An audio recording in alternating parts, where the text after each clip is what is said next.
Hello, everyone. My first technical glitch. I'm Mike Good of Together in This, and I'll be your host today. I'd like to welcome you to the Together in This show, where we have conversations to empower people who are fighting back against dementia. Today, we're in for a great show because I've got Rachael Wonderlin, who will be sharing tips and strategies on positive communication with people who have dementia. When you're caring for someone with Alzheimer's or another dementia, you always need to embrace their reality. Before I introduce Rachael, let me quickly cover some administrative information. This is intended to be an interactive event where you can ask your questions and make comments. So you will notice on the right-hand side of your screen is where we interact. There's a chat box there for asking questions or communicating with us. Go ahead and give it a shot now and just say hi or tell us what your role is with dementia. Are you a family member, a professional, or a friend? You'll also see different tabs along the top there that you can navigate through if something changes. For instance, when we pop up a poll or links to websites, you may have to reselect chat. If you're watching the replay, these options are replaced with an area to ask a question. Since obviously we're not live during the replay, those questions will be emailed to us and we will reply promptly. Now, if you have any audio or video issues, start by refreshing your browser, or worst case, close your browser and re-enter through the link that brought you here. This generally resolves any issues. Now, if you lose us, just hang tight and we'll re-enter as soon as possible. Also, we'll try to answer all your questions live, but you may have to get back to you after the show. Also, there's be a recording of this event sent to you, so if you have to leave, don't worry because that email will arrive in your inbox shortly after this broadcast. So in a few moments, you'll see a poll pop up on the right-hand side. Please take a brief moment and select your answer and hit vote.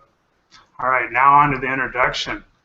Rachael Wonderlin is a long-term dementia care professional and has a master's in gerontology. She's the founder of her blog, dementiabyday.com. Good evening, Rachael, and welcome, and thanks for joining us. Thanks for having me. This is exciting. I see everybody's answers popping up on the chat. Yeah, our attendee room is starting to fill up. That's nice. Cool. Okay, so I guess we'll get started. The first thing I wanted to talk about is actually what dementia is and kind of make sure we're all on the same page, because talking about dementia care doesn't really do much if we can't define what dementia actually is. So I get the question a lot, what's the difference between Alzheimer's and dementia? And really, there's no actual difference because, well, there's kind of a difference. Dementia is like a big umbrella term, and under that umbrella term are a bunch of different causes of cognitive loss. So dementia is really just cognitive loss over time. And Alzheimer's disease is one type of dementia. It's actually the most common type. Sorry, my cat is over here. I have a couple cats. Alzheimer's is just one type of cognitive loss. And again, the most common form. So typically you hear people say things like Alzheimer's and dementia, and that's really just because someone could have Alzheimer's disease and another form of dementia. The other big types of dementia that you're looking at are going to be vascular disease, vascular dementia, frontotemporal dementia, dementia with Lewy bodies, and there are a bunch of other ones. So you could have mad cow disease. That's actually a type of dementia. You could have an alcoholics-related dementia. You could have traumatic brain injury. And that's kind of what we're seeing now, actually, with a lot of professional football players have traumatic brain injury. And then it turns into cognitive loss over time. It turns into dementia. So we're starting to see that issue. Briefly, I'll cover some of the different major types of dementia, just so we can kind of talk about some of the things you would see. So, for example, with Alzheimer's, it's just a general loss over time. It has a lot to do with memory. But if you have frontotemporal dementia, you're going to have a lot less of a memory issue. You might have more of the behavioral problems. So, for example, I heard a story about a guy who had frontotemporal dementia. It tends to affect people who are younger. So this guy was probably in his late 40s, and he and his wife had been planning to rip up their kitchen floor and put a new floor down. And maybe about 2 months into having this conversation, they were saying, okay, this is probably about 6-8 months out, we'll rip up the floor. And she came home from work one day, and this guy had completely ripped up the whole floor. He had just ripped up the whole kitchen floor, and they had no plan. They weren't sure when they were going to get someone in there, a contractor. So she thought, he was having some sort of bizarre midlife crisis. Turns out he actually had frontotemporal dementia. It's a behaviorally related thing. People with dementia with Lewy bodies sometimes have Parkinsonian symptoms and could potentially be hallucinating. So there's a lot of different types of cognitive loss, but the most common thing you're going to see among all types of dementia at some point is usually some memory loss. And so that's really what we're going to kind of focus on today. And we're going to focus on what it means to embrace somebody's reality when they have dementia. Quickly, I want to mention what's not dementia. Every once in a while, you'll hear of somebody who, maybe it's an older adult who had surgery, or maybe they got on a certain medication, and all of a sudden they're experiencing really bizarre symptoms. Somebody who was healthy Tuesday, and on Wednesday, she has gone completely downhill, and she's having a lot of issues. She's having trouble remembering where she is. She can't remember to take medication. She's very confused. She's angry. She's disoriented, and that's something called delirium. So at some point in your time of being a caregiver, you might experience this with your loved one, and this is something you need to seek medical help for immediately. So even your loved ones with dementia, at some point, maybe your mom's doing fine. She has some cognitive loss, but one day she's all right, and the next day she is just very bizarre, extra confused, more confused than you've ever seen her, and that's a time when you want to go take her to a doctor and get that checked out, because that could be related to urinary tract infection, that could be related to some medication she's on.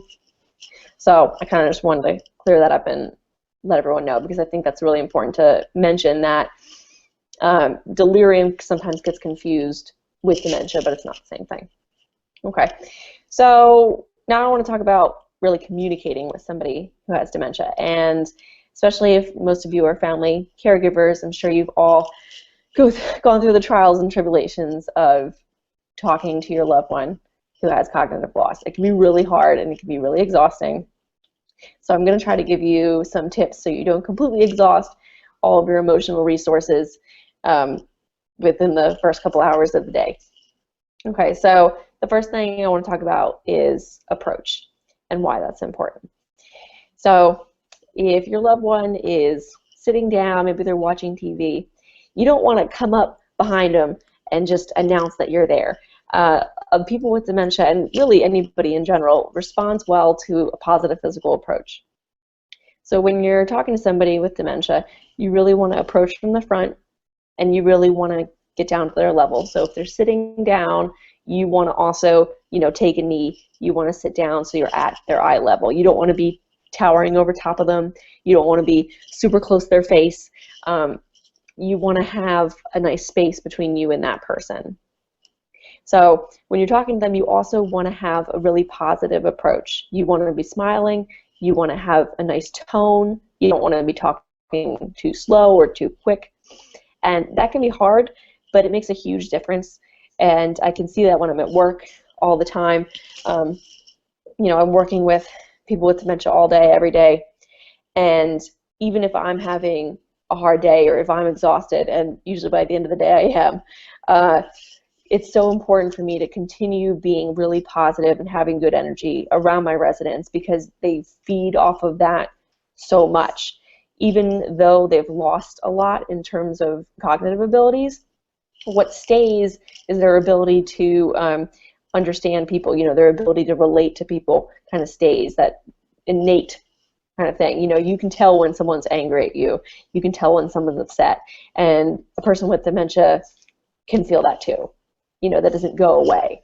So if you approach somebody and you're like, Mom, come on, we have to go to the doctor. I told you an hour ago we've got to go. That's not going to go too well, as I'm sure you know. So even if you have to repeat something like 100 times, it's hard, but you have to try to do it in a positive way, because they're going to feel it. They're going to feel that you're annoyed, and they're not going to know why you're annoyed because this person has no idea that they've asked you the same thing 100 times in a row. And so I encounter a lot with caregivers who, they just get tired. And I guess the other thing I want to mention is it is okay to get tired sometimes. You do need time for yourself. So if you feel like you're going to implode, if you feel like, oh my God, if my dad asks me one more time where his mom is, I'm going to lose it.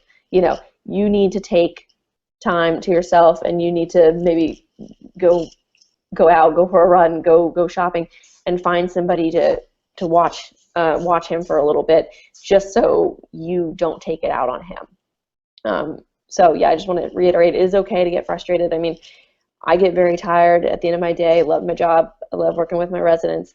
But at the end of the day, it is hard, especially when I have like 50 people with dementia asking me all different questions, and they all kind of some of them live in their own world. It's hard at the end of the day. You're really tired. You're really emotionally exhausted. But if you're employing this, some of these techniques, it's going to help a lot. Okay. So I see everyone kind of. Okay, see, Mike says, don't hold back on your questions. So yeah, if you guys have any questions, just type them in. I'm keeping an eye on that, and I can answer them as we go. Okay, so the other thing I want to talk about is reorientation, and what reorientation is and why we never use it. You will encounter people, and I still do encounter people, who think that it's a great idea to tell people with dementia who are very confused what the truth is. And this is a huge problem. So, for example, I'm sure most of you have encountered a situation where your loved one with dementia says something like, when are we going to go see my mom? I haven't seen my mom in so long. I want to go visit her. And it's not a good idea to say, honey, your mom's been dead for 30 years. But I encounter people who say this all the time, and it kills me because they don't want to lie. And that's the problem, is people don't want to lie to somebody with dementia. I even encounter this like in a professional situation. I watched a hospice nurse start an argument with a guy who had dementia. This guy is getting really upset. He's convinced that this other resident is his wife. This resident is not his wife, but he's banging on the door. He's banging on her door because somebody's getting her changed for the day. And he's on the door and he's screaming, let me in, that's my wife, that's my wife. And the hospice nurse said, James, that's not your wife. That's not your wife doesn't live here.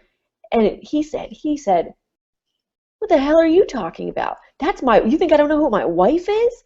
Of course it wasn't his wife, but that wasn't the point. The point was he believed something and she was denying that reality.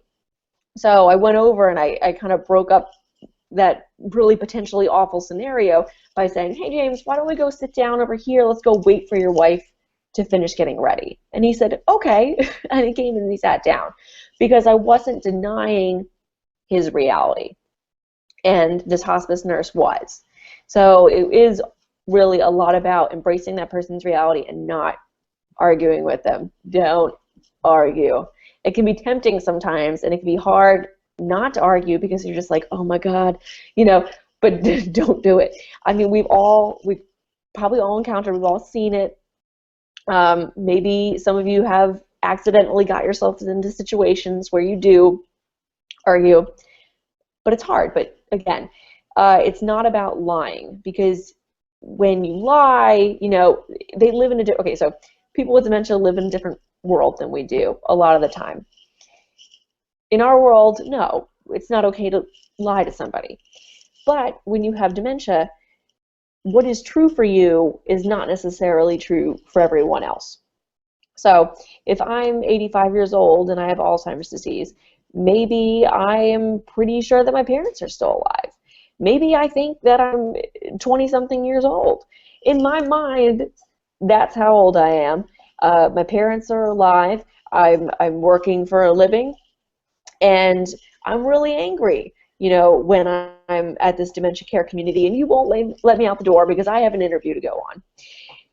But if you come up to me as a person with dementia, if you come up to me and say, Rachel, you know, you're 85 years old. Your parents have been dead for years. You don't have a job interview. You have a problem. You have a memory problem. That's why you're confused. But don't worry, you're here. We're here to take care of you.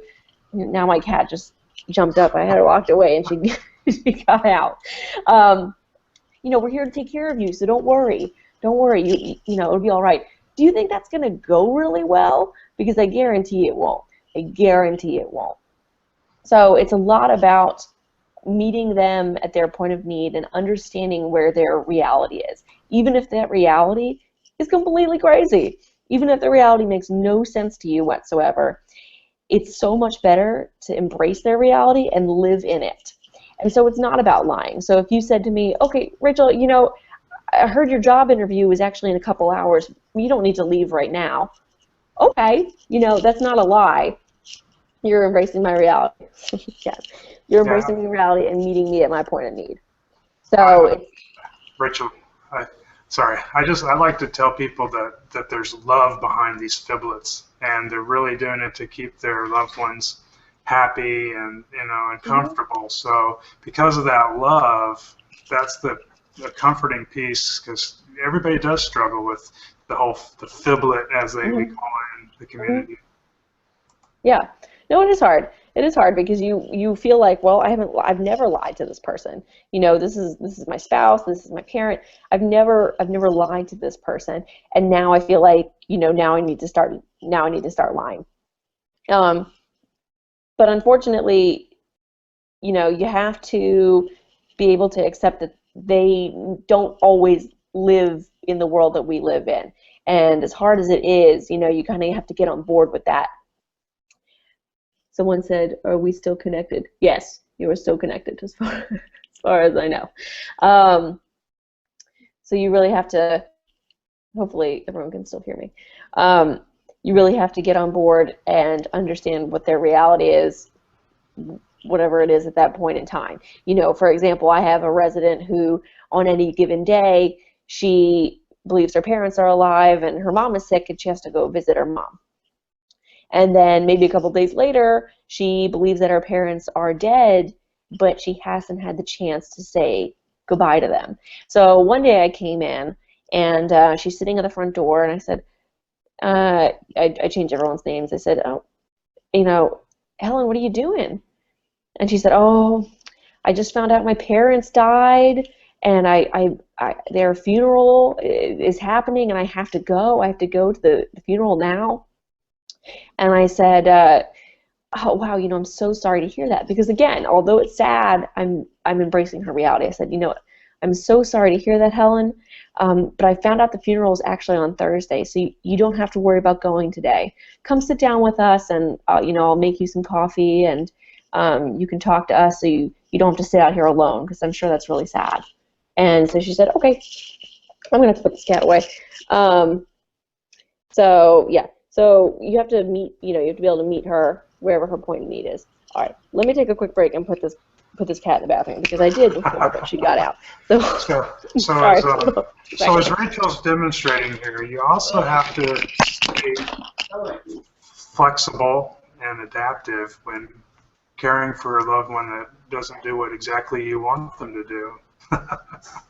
And even the best preparation, and our cats still want to get involved with us. So again, if you have any technical difficulties, refreshing the browser oftentimes works. And oh, the fun never stops over here. Alrighty. Somebody said it wouldn't be much different than playing a drama game with a toddler, etc. True, in a way. You know, I think it is about, you know, kind of playing along. It's about playing a game. It is not so much, I mean, I have a hard time when people talk about how people with dementia kind of revert back to being kids, and I know it's tempting to feel like people with dementia go back to childhood, but it's not so much about going back to childhood. I don't think that's what you were saying, but, you know, it's about losing the gains that they've made through time. And I hear a lot of people over time say, oh yeah, you know, my mom, it's like she's a kid again. It's like, well, it's not really like just a kid again. It's just she's grown so much from being a child, and she's just kind of lost a lot of things along the way. Hi. So it says Mike's mom's 81 and in rehab due to heart attack and immobility, and seems to be in and out of delirium. What do we do? What do we look for to identify cause? Okay, that's a good question. Hi. I would say you definitely need to look at medicine. I don't know what drugs the doctor has put her on. That's usually a huge issue with delirium. And then if she's had surgery recently, that's another big issue. So I would definitely take her back to the doctor and kind of sort out what medication she's on and have that doctor look at different potential causes, because a lot of people in my community are on numerous medications, and some of these interact really poorly with each other, or maybe she just doesn't do well on maybe she's on some other stuff and she doesn't do well on that stuff. Okay. How much value is there in conversing with somebody who is nonverbal and who cannot understand the meaning of most words, or is it better to sit and smile? Hi, Tess. It really depends. It's hard because I have a resident who can't really speak all the time. Most of the time she doesn't speak, but she does understand, because I've heard her say 3 sentences since I've been there. I've been there for a year. And when she does speak, the 3 times that I've heard her speak, it's in context. So it really depends on the person. If you truly think she can't understand, this person can't understand, which is possible. I do have residents who can't speak and also don't seem to understand. I think it is still good to talk, because even though, he or she cannot necessarily respond, doesn't seem to understand, it can still be nice to hear someone's voice, and especially if you're speaking in a nice tone, and even if you're just sitting there and saying, here's what I did today, and I had a really great day, and et cetera, et cetera. If you're speaking in a positive way, I think it's probably really comforting to hear someone speak and to feel like, even though, I feel like there's some deep level, this person probably still understands that you're speaking to them, even though they can't necessarily understand what you're talking about. Okay, I'm going to switch back to this real quick, and then I'm going to come back to questions in a second, just so I don't get myself off topic too much. Okay, so reorientation, we talked about that. It was the worst thing ever, and I hate I hate when people do it. I hate it because it's so hard to get people away from reorientation. Redirection. Okay, we're going to talk about 3 things you can use to talk to your loved ones with dementia, and it's in this order or whatever: redirection, distraction, and then embracing someone's reality. So the first thing you want to do when you're talking to somebody with dementia is see if you can redirect them. So you feel like, okay, well, I'm not at the point where I want to embrace this person's reality. I don't want to lie. I feel like I don't want to lie. I don't want to get into it. Somebody saying, hey, I really miss my mom. When are we going to go see her? You could say, it really sounds like you miss your mom. What are you guys going to do together when you see her? And so you're not lying. Like I said, not a bad thing, but you're not lying. You're not really embracing that person's reality yet. You're kind of just leading them to another conversation, because you might have some, you might be able to have an exchange about that. Maybe that person will say, oh, mom and I love baking together. We were going to bake a cake. And then all of a sudden you're talking about cakes. I have a guy in my community who is often convinced that he needs to go shopping for his wedding. I don't think he's ever been married, but he wants to go shopping for his wedding, and he was telling me about it. He said, I got to go out, I got to get flowers, I got to get a cake, I got to get invitations. And I said, oh, when's your wedding? And he said, it's in a week. I said, oh, wow, that's coming up fast. Who's the woman you're marrying? And then he just launched into this whole conversation about how beautiful this woman was, and how great the relationship is. And so he completely forgot about leaving the community. He completely forgot about this plan he had, and he just launched into this conversation about this woman. So he felt like, he felt like someone was paying attention to him. I wasn't ignoring him. I was just engaging him in that conversation. The other technique you can potentially use, and this typically only works if somebody's more like getting into that advanced stage of dementia, is called distraction. So that's about changing the whole conversation entirely. So if your dad is saying, "When are we going to go see my mom?" You could say, I don't know, but can you come help me prepare dinner? Can you come help me wash the dishes? Can you yada yada? You're completely changing the conversation. You're completely you're not even redirecting. You're just completely distracting them from whatever the situation was at that point. That's not always going to work, especially if somebody's a little higher functioning. And again, reorientation is not always going to work either, because if you say, "Oh, it sounds like you miss your mom. What are you going to do when you see each other?" Your loved one might be like, "Yeah, I miss her. I don't know, but where is she?" And immediately jumps back into this angry, "Okay, why aren't you answering my question?" thing. And that's really when you need to do this whole embracing reality. And it's just super, super important to be able to get to the point where you feel like you can do that. And so I'll give you just a couple of examples about how I've been able to use this. I was watching a woman at home. She lived at home, and I was helping take care of her a couple years ago.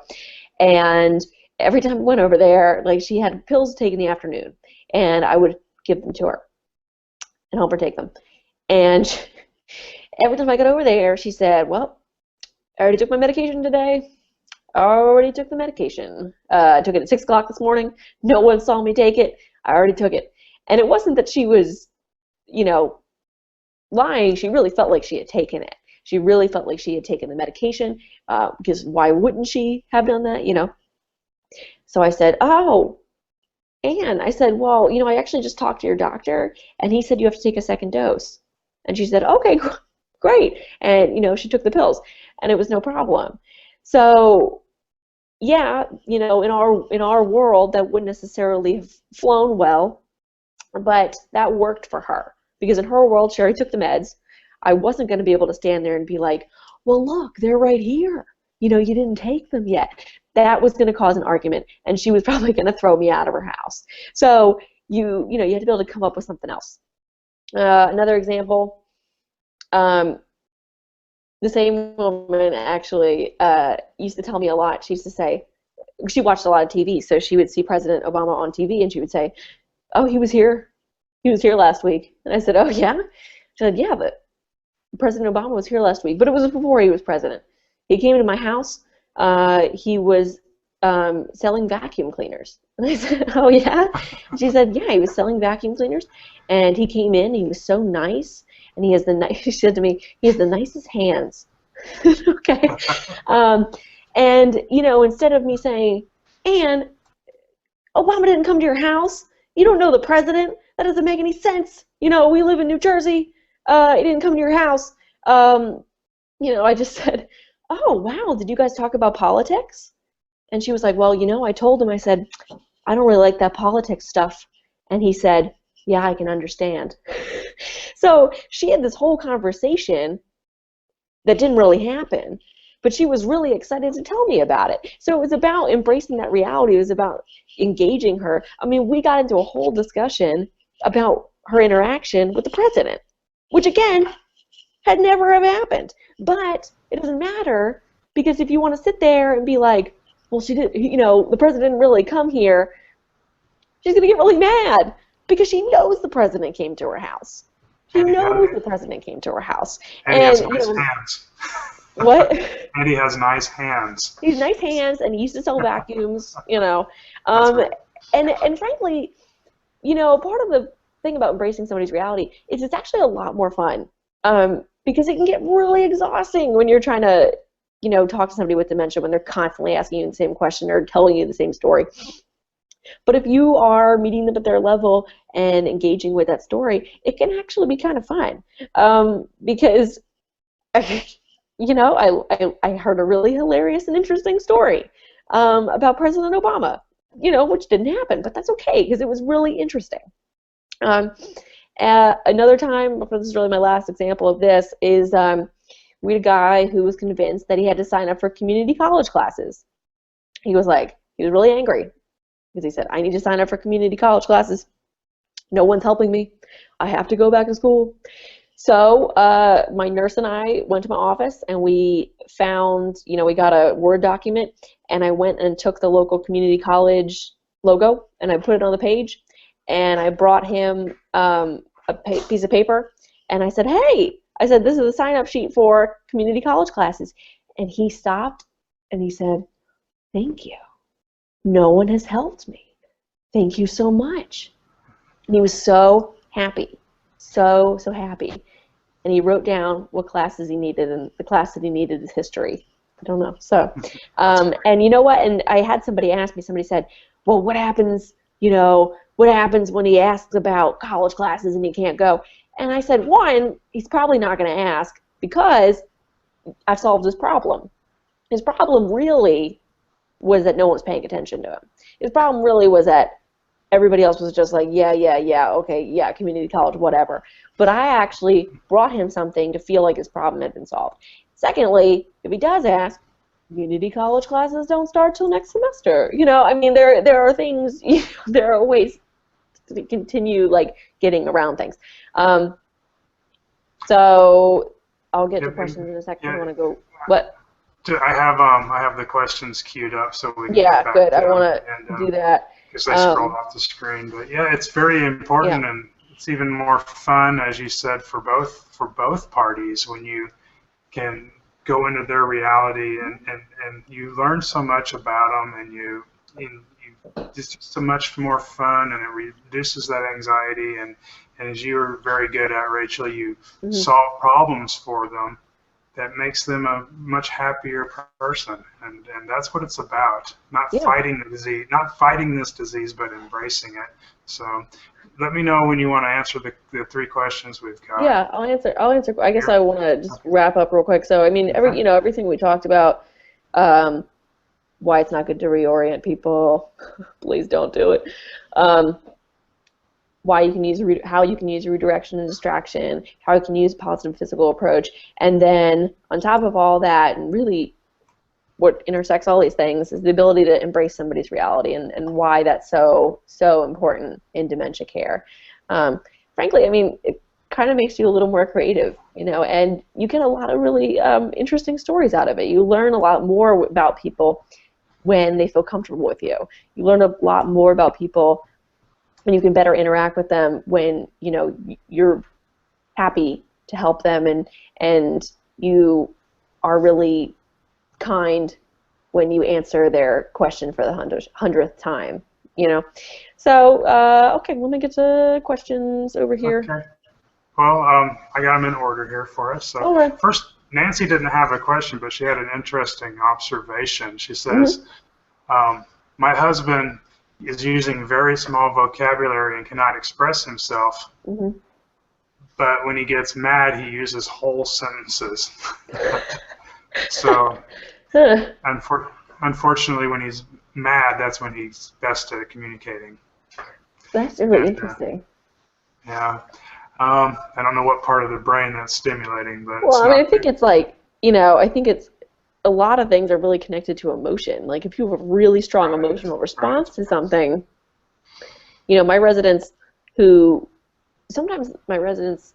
with really bad short-term memory issues will remember things that happened not long ago really well. They'll remember if we go read to kids or something, they'll say, hey, remember when we went to go see those little kids? And I'm always, I never say remember when I'm there. I never try to get them to recall things. I let them tell me. But it's always really interesting what they remember, and I think it has a lot to do with memory and a lot to do with emotion. Not memory, it has a lot to do with emotion. So if they had a really good time doing something, they remember. And I think with her husband, when he gets mad, that's really tied to emotion, and suddenly it's like all of his senses are heightened. So I think it probably has something to do with, like adrenaline or something like that. Really, that's a good point. And Sandra asks, what do you do when they are just in complete denial about themselves? I think it's, what I'm trying to figure out, like, you mean just they think, oh, they're totally, I'm totally fine, I'm not 85, I don't have any memory problems. I think that's pretty normal. You know, I think I wouldn't want to feel like there was anything wrong with me. You know, I wouldn't want to think, oh yeah, I wouldn't. It would be hard to admit. It's hard to admit to yourself that you're sick. You know, it's hard to admit to yourself that something's wrong, especially when it's a cognitive issue. And you know, we come from a pretty prideful society. You know, we've come from a place where mental illness that's a really big stigma. You know, you don't want to be sick, but especially you don't want to be mentally sick. And for somebody who's probably been pretty mentally healthy their whole life, and then they have dementia, it's got to be really hard to admit to yourself and to other people that you have cognitive problems and that you can't remember what certain words are, that you're having trouble remembering to turn off the stove, or you can't figure out how to bake your famous cookies anymore. You know, so. And Rachel, yeah. I believe one of the A's, I always have trouble remembering one of the A's, but there's a part of the disease that some people have where they simply aren't aware that they have an illness, if I'm remembering yeah, right. There's like agnosia, aphasia, apraxia. Yeah, they elude me. Speaking of A words, but okay.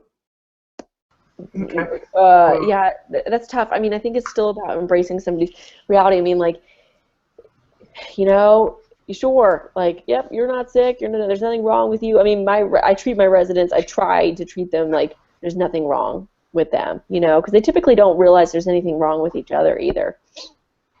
Right. Okay, next question, Rachel. Prudence asks, I display photos of my husband in different ages during his U.S. naval career, 18 to 40 years of age. The only one he recognizes is when he went in the Navy, which is 18 years old. Why? Well, that goes back to long-term memory. What stays around really is long-term memory. And what's interesting, what I kind of seem to have found, is what stays the most with people are the really salient memories. So like things that happened when you were like a teenager or in your early 20s. Like a lot of my residents tend to think that they're in their 20s. And I think that has a lot to do with, you know, you were going through a lot of changes at that time in your life. You know, he's 18, he's entering the military. That's a really big deal. You know, that's something that is going to stay with him. So I think the things, again, that are tied a lot to emotion stay in the memory bank a lot longer than other things.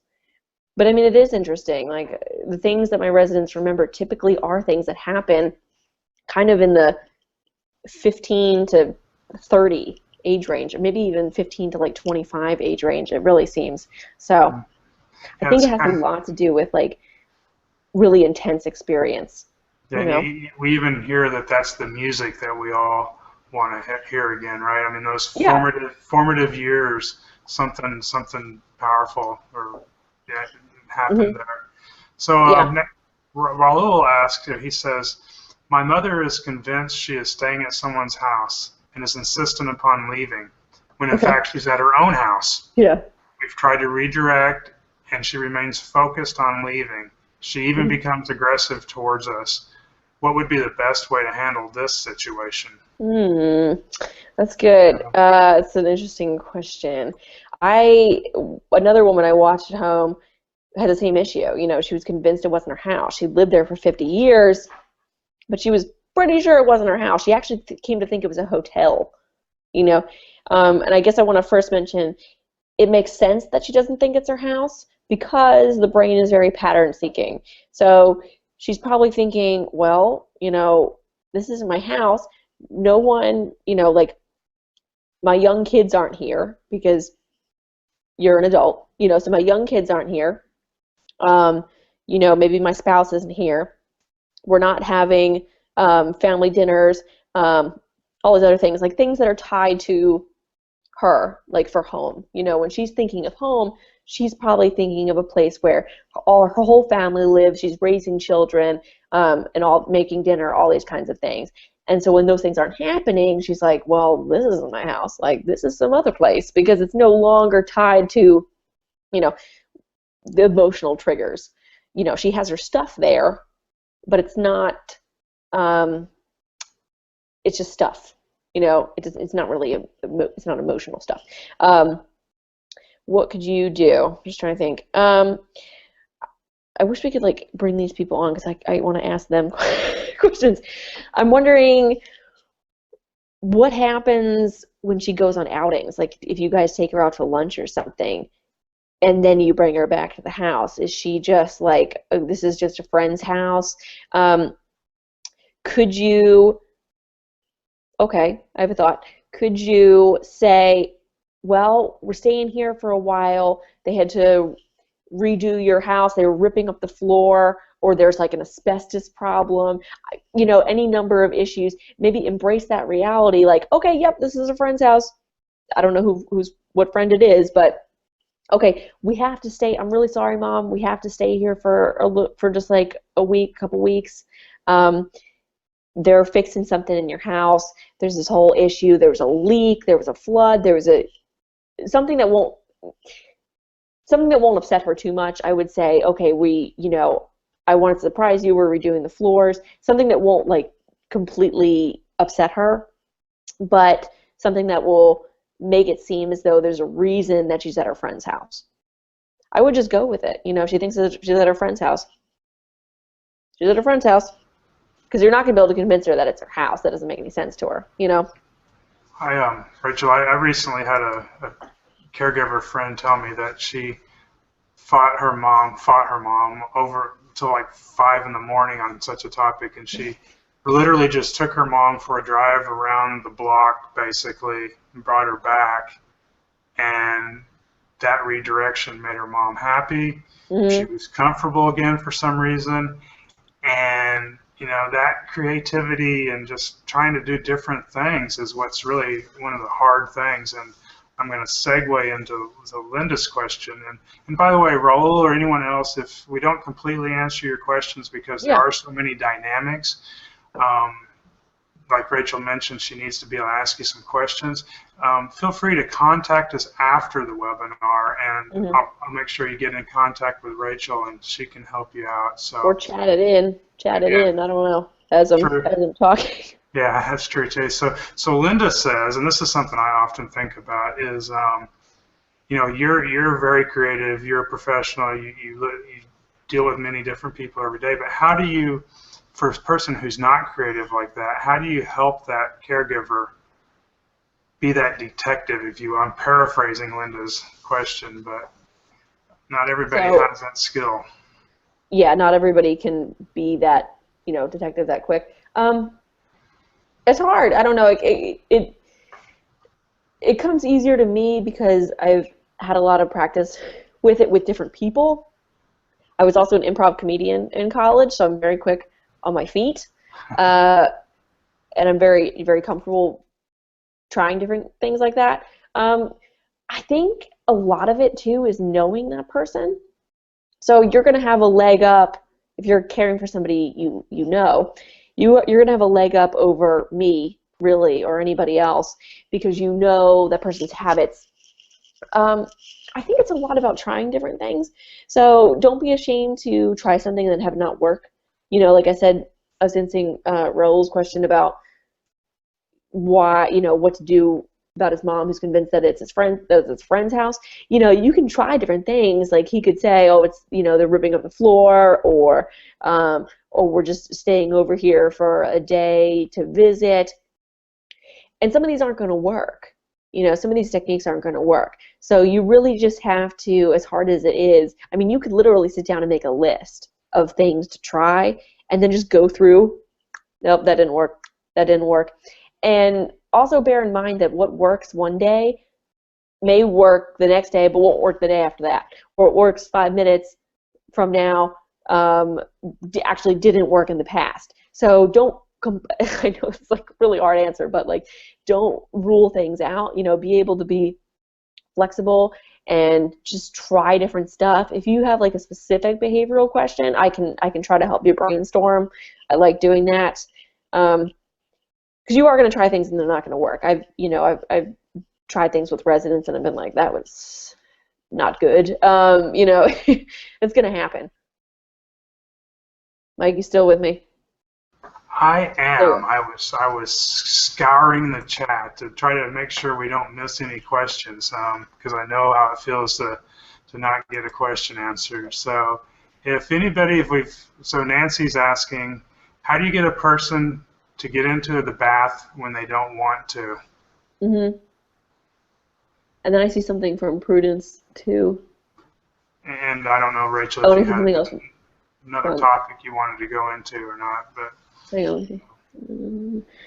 Um, there's a couple questions from Nancy. So the first question from Nancy is, my husband remembered himself in our wedding photo, but asked me, who is the girl? I told him it was me, and I remind him many days that it is me. That's just a comment, I guess. But yeah, I mean, that makes sense. Think about it. I mean, when you guys got married, maybe you were in your early 20s or something, and now you're not, so it's the same thing. A lot of times, like, I'll see my residents get visits from family members, and what's interesting is a lot of times sometimes, not all the time, a lot of times they'll remember a spouse, but they will be confused when an adult child visits because they picture the adult child as like a 10-year-old, and so when this 50-year-old adult comes walking through the door like, hey dad, the dad is like, who the hell are you? My kid isn't 50, my kid is 10. So they're remembering in a certain context. It's not like they don't remember you. It's that they don't remember you at a certain age. They're reminded of that when the exact time that he married you, or with adult kids, they think you're 10 years old. And then Nancy also says, okay, how do you get a person into the bath when they don't want to? Depends. It's so dependent on the person. It's such a person-centered thing. A couple things. Make sure the bathroom is warm. Make sure it's comfortable.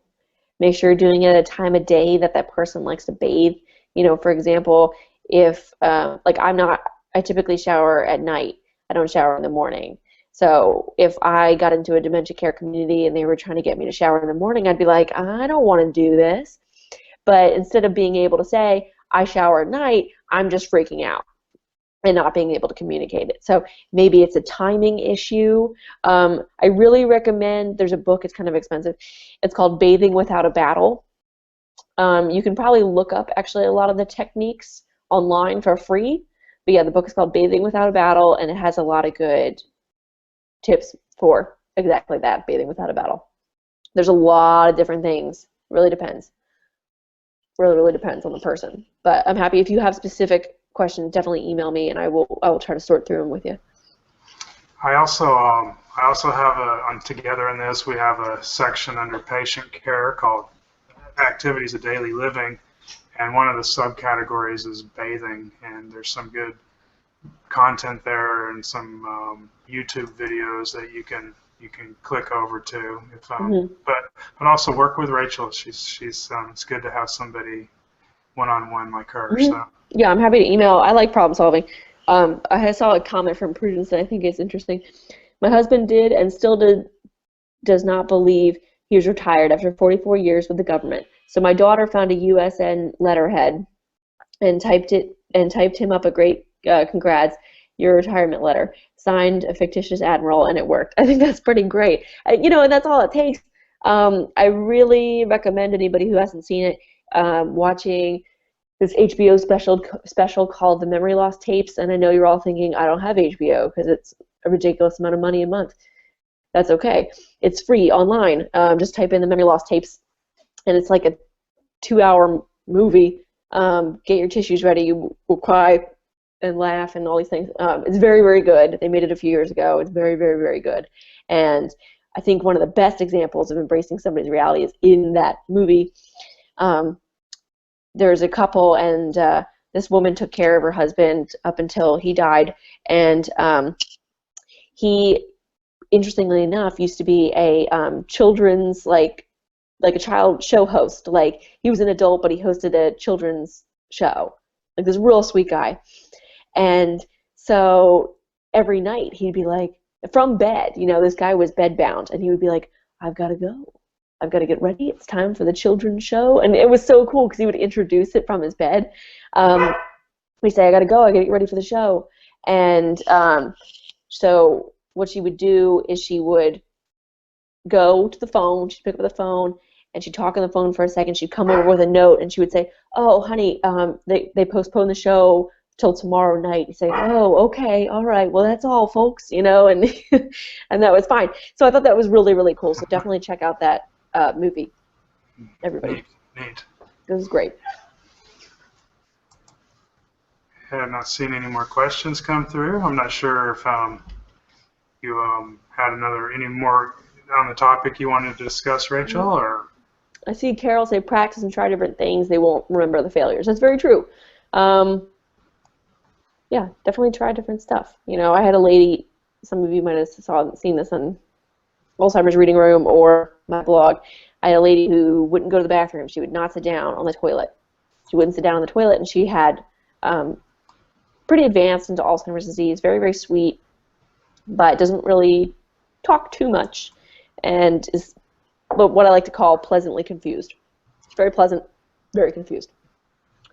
And they could not get her to go to the bathroom because she wouldn't sit down on the toilet. So I thought it was a modesty issue, and that wasn't it.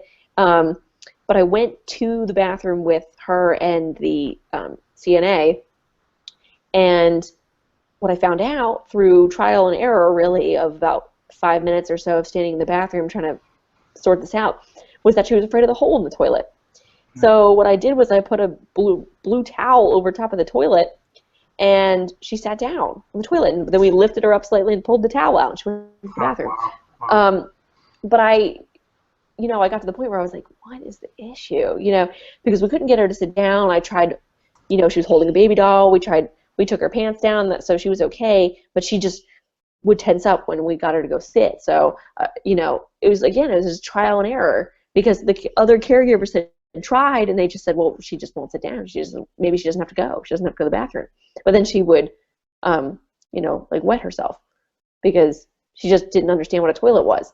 So, you're going to try different stuff, and it's going to seem some of it's going to seem like bizarre, but a lot of it is just like getting to the core problem. And a lot of times the core problem from like a behavioral issue has to do with fear or anxiety. Even any issues that we have during the day are motivated usually by fear or anxiety. So her issue is motivated by fear. I just finished reading Still. I'm just reading this. I just finished reading Still Alice. We should all read it. Yeah, it's pretty great. I read that like many years ago before it was popular, because I've always loved learning about dementia. Name of the movie again, sure. It is called Memory Loss Tapes. Memory Loss Tapes by HBO. Pretty much if you type in like HBO Alzheimer's, you'll probably find it, but HBO Memory Loss Tapes. It should be for free on their site, at least it was a while ago. The woman I had read from before, I did a letter from the MVA also as to why he could not drive anymore, very nicely telling him in Maryland one has to take all the tests once again to drive. He accepted that letter also. Hey, that works. Writing letters to people from other people, that works. Thanks, Prudence. Okay. Trying to think of anything. We're already at like 7:54, and I've pretty much talked this whole time. So if anybody has anything else, yeah, go ahead and take a drink of water there. You deserve it. I know I have my water like right here. And that's really great. The some of the main things were just going into their world and not fighting it. I think so many people think that they can change it or get their loved one to somehow instantly start thinking properly, and that's just not going to work. And it's just you're going to reach their spirit and their soul so much better if you just go with it. And that whole impromptu, just pretending and embracing it. Now, some people have hallucinations, like with, I believe, Lewy body disease. And if they're talking to somebody, you just want to roll with it and talk to them too. And just let them enjoy these years of their life, and it'll reduce your stress, and it'll just make the whole care partnership that much better. And the whole being creative and a detective like Rachel, it takes practice, but you just gotta keep trying at it. And one thing I wanted to mention, Rachel, was I tell people to keep a log. Start documenting everything that happens, like whether the sun's out, whether the TV's on, whether the neighbors are making noise. Just start keeping logs, and that often helps you find trends that can help with some behavioral things. Yeah, especially at time of day. If you notice like something is happening only starting at 3 p.m., that's probably a sundowning issue. So it is good to definitely keep track of things. Yeah. Alrighty. Well, anything? I don't see any other questions coming through. We're getting several thank yous. And somebody asked if have you used the respite videos with residents? I saw them in a catalog. I don't know what that is. So no, I have not. But I don't know what that is. I don't know. Well, email us and help educate us, because we're all in this together. So. Yeah, people. I mean, it's funny because everybody knows this is my field. So all my Facebook friends are constantly posting anything they see about dementia on my wall. So my whole wall is just like, have you heard this thing? Have you seen this thing? And a lot of times I haven't, but I get it right away because everyone sends everything dementia to me. So. Yeah, that's funny. So, well, Rachel, I think it's probably a good time to wrap up. Hopefully we caught everybody's questions, and again, I apologize if we didn't. Just reach out to me, and we'll get those answers to you for any questions. Or usually what happens, you walk away, and all of a sudden you're like, gosh, I wish I'd asked that. We're here for you, so get back to us. And you should ask. We should find out what people. I see people saying like, oh, we want to do this again with other topics. But you could maybe find out what other topics people want to do. Yeah, absolutely. This is my main topic. We're gonna continue to do this, and I'm gonna send you, for those of you that signed up for future emails, you're gonna get an email that asks you what topics you would like to hear, because I like to bring you the experts and professionals or other caregivers that can help answer your questions. So absolutely, we're going to keep doing this. It was a great turnout. Had over 80 people register, which was exciting to me. So, so we're going to have conversations to empower people fighting back against dementia. Looks like Rachel lost me for a second. I saw my screen. Yeah, but it's all right. I got it again. Did her too. So, and I'd like to thank our audience for joining us. Don't forget to check out Rachel's site. And hit the pop in there. Hopefully you saw that pop up, Dementia by Day. And then also come on over to Together in This, where we'll provide you, the caregiver, with tactical how-to information that empowers you to be a successful caregiver by having peace of mind. You're doing the best care possible for your loved one. And anytime you can't find what you're looking for, because I know how complicated the internet can be, just reach out to me and let me know, and I'll try to point you in the right direction. And if you didn't sign up for future email notifications and you would like to participate, I'm going to try to display the link right now, but it's fighting me. How fun. All right, technical difficulty. So there, if you click on that big yellow button that should just pop up, that'll send you a sign-up page. And a lot of you have already subscribed, so keep your eyes open for follow-up emails where we'll share with you this recording of this event and future events. So with that said, goodbye everybody, and have an empowered day. Thank you.